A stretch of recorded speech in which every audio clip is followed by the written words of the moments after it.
मैं 48 घंटों से नहीं सोया और एक ही जगह बैठा हूँ। ना मैं यहाँ से उठ सकता हूँ और ना ही सो सकता हूँ। मैं एक ऐसी सिचुएशन में फंस चुका हूँ जहाँ शायद मरने के सिवा मेरे पास और कोई रास्ता नहीं है। मैं इस सब को पूरी तरह समझ नहीं पाया, लेकिन ये सब कुछ एक मैसेज से शुरू हुआ था जो मुझे डीप वेब पे ब्राउजिंग करते हुए रिसीव हुआ। Help me, please please please, for God sake, message में लिखा था। पहले मैंने उस मैसेज को इग्नोर कर दिया, ये सोचकर कि ये कोई स्कैम है या प्रैंक होगा। पर तभी मुझे दूसरा मैसेज आया। देखो, मैं जानता हूँ कि तुम मेरे मैसेजेस पढ़ रहे हो। मैं तुम्हारे साथ कोई स्कैम नहीं कर रहा, ना ही ये कोई मजाक है। मुझे 1 मिनट दे दो, मैं जो कह रहा हूँ वो सुन लो, बस मेरी जान बच जाएगी। मैंने कभी इस तरह के मैसेजेस का रिप्लाई नहीं किया था, लेकिन वो जो कोई भी था किसी मुसीबत में लग रहा था। मैंने सोचा इधर उधर ब्राउजिंग करने की बजाय इसकी बात सुन ली जाए। मैंने रिप्लाई किया, ओके फाइन, कहो जो कहना है। Thank God you replied. मैंने कहा, नो प्रॉब्लम, मैं कैसे तुम्हारी हेल्प कर सकता हूँ। मेरा नाम सैम है। शायद आज मेरी ज़िंदगी की आखिरी रात है। मैं बस तुम्हें अपनी कहानी सुनाना चाहता हूँ। मैं चाहता हूँ कि इस दुनिया में किसी को तो पता हो कि मेरे साथ क्या हुआ था। मुझे स्टोरी सुनना पसंद नहीं था, लेकिन उसकी बातें बहुत इंटरेस्टिंग लग रही थी। सो आई रिप्लाइड, ठीक है, सुनाओ अपनी कहानी। क्या तुम चाहते हो कि मैं तुम्हारी कहानी किसी को फॉरवर्ड करूं? मैंने पूछा। नहीं, मैं बस ये चाहता हूँ कि किसी को तो पता हो कि मेरे साथ क्या हुआ था, उसने जवाब दिया। ओके सुनाओ, क्या कहानी है तुम्हारी? मैं क्यूरियस होके चेयर पर बैठ गया, उसके मैसेज के इंतज़ार में। तुम्हें 2009 में यूट्यूब पर आने वाले उन वार्निंग कमेंट्स का पता है? उसने पूछा। हाँ, वही कमेंट्स ना, कि ये कमेंट 7 जगह पर रीपोस्ट करो वरना तुम मारे जाओगे, इस तरह के कमेंट्स, आई रिप्लाइड। हाँ एग्जैक्टली वही कमेंट्स। मैं हमेशा उन कमेंट्स को इग्नोर कर देता था। मैं तब बच्चा था, लेकिन इतनी सेंस मुझे भी थी कि ये सब स्कैम है। वो सिर्फ किसी चीज़ को वायरल करने के लिए ऐसा करते थे। मैंने कभी ऐसे कमेंट्स को रीपोस्ट नहीं किया, सैम ने कहा। वो सब एक प्रैंक हुआ करता था, नथिंग रियल, और मैं उन सब कमेंट्स को भूल चुका था। लेकिन 2 दिन पहले मैंने कुछ ऐसा ही डार्क वेब के एक फोरम पर देखा। मुझे साइट का नाम तक याद नहीं है, लेकिन वो मैसेज बहुत ही ज़्यादा वियर्ड था। उस वक्त तक मैं 100% श्योर था कि सैम मेरे साथ कोई प्रैंक कर रहा है, लेकिन उसकी स्टोरी मुझे इंटरेस्टिंग लग रही थी। सो मैंने पूछा, क्या था उस मैसेज में? ही रिप्लाइड, हर किसी की ज़िंदगी में एक वक्त आता है जब हमें चूज़ करना पड़ता है कि अपनी जान बचाएं या दूसरों की। मैं कमज़ोर हूँ, लेकिन शायद तुम बहादुर हो। पीछे मुड़ के मत देखना, आई बेग यू, क्योंकि वो तुम्हारे पीछे खड़ा है, आहिस्ता आहिस्ता करीब आ रहा है। पीछे मत देखना। मुझे ये सब स्केरी तो नहीं लग रहा था, लेकिन मैं अजीब सा महसूस करने लगा था। मैंने रिप्लाई किया, बस यही स्टोरी थी। नहीं रुको, मुझे नहीं पता कि ये सब कैसे रुकेगा। मैं जानता हूँ तुम मुझे पागल समझ रहे होगे, लेकिन सच में मैं 3 दिनों से नहीं सोया और एक ही जगह बैठा हूँ, इस डर से कि मैं मरने वाला हूँ। मैंने एक बार भी पीछे मुड़ के नहीं देखा, क्योंकि मैं जानता हूँ कि वो मेरे पीछे खड़ा है, और मैंने पीछे देखा तो वो मुझे मार डालेगा। उसकी कहानी अजीब थी। मुझे सब पे यकीन तो नहीं आ रहा था, लेकिन मुझे अब अपनी फिक्र होने लगी थी। मैंने पूछा कि अगर तुमने पीछे मुड़ के ही नहीं देखा तो तुम्हें कैसे पता कि वो तुम्हारे पीछे है? क्या उसकी आवाज़ सुनाई देती है तुम्हें?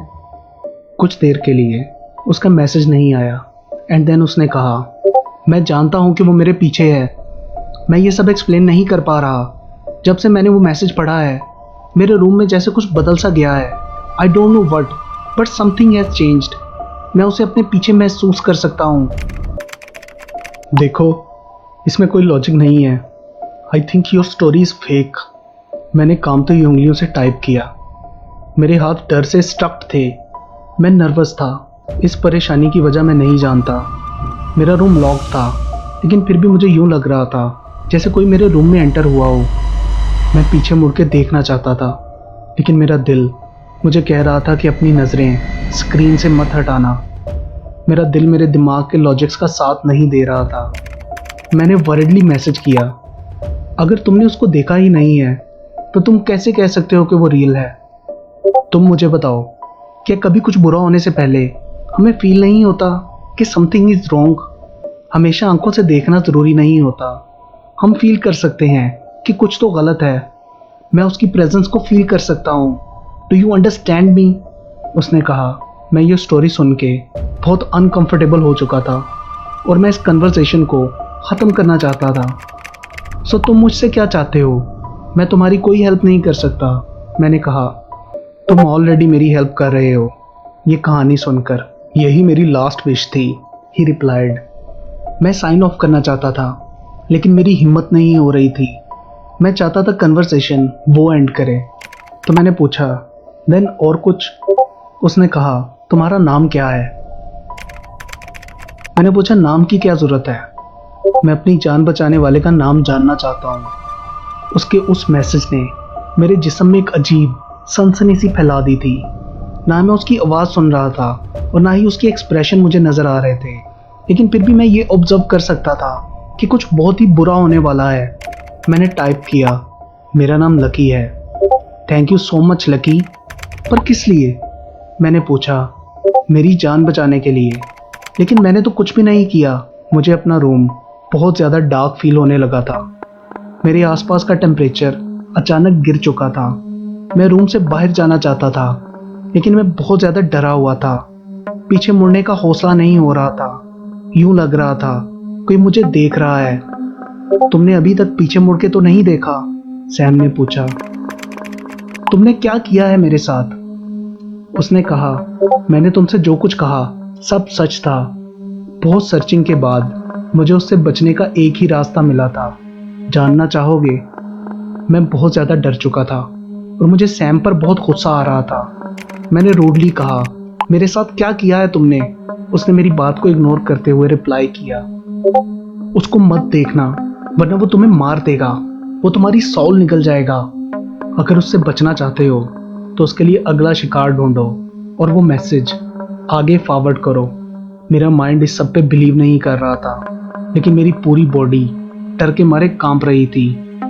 मैं सैम की बातों को डिनाई करना चाहता था, मगर मैं जानता था कि मैं अब अपने रूम में अकेला नहीं हूँ। I am sorry lucky, but मेरे पास और कोई रास्ता नहीं था। I am really sorry. मैं किसी को हर्ट नहीं करना चाहता था, लेकिन मेरे पास और कोई चारा नहीं था। मैंने गुस्से में कहा, देन मैं ये मैसेज तुम्हें ही फॉरवर्ड करता हूँ। ये इस तरह काम नहीं करता, उसने जवाब दिया। मैंने पूछा, तुम्हें कैसे पता? उसने कहा, क्योंकि मैं ये ट्राई कर चुका हूँ। ये सैम का लास्ट मैसेज था। मैंने उसे कांटेक्ट करने की कोशिश की, लेकिन वो साइन ऑफ कर चुका था। मैं अपनी चेयर पे ही ट्रैप्ड हो चुका था। ना ही वहाँ से उठकर जा सकता था और ना ही पीछे देख सकता था, क्योंकि मैं जानता था वो मेरे पीछे खड़ा है। स्क्रीन ऑफ करके मैंने मॉनिटर में उसका रिफ्लेक्शन देखा।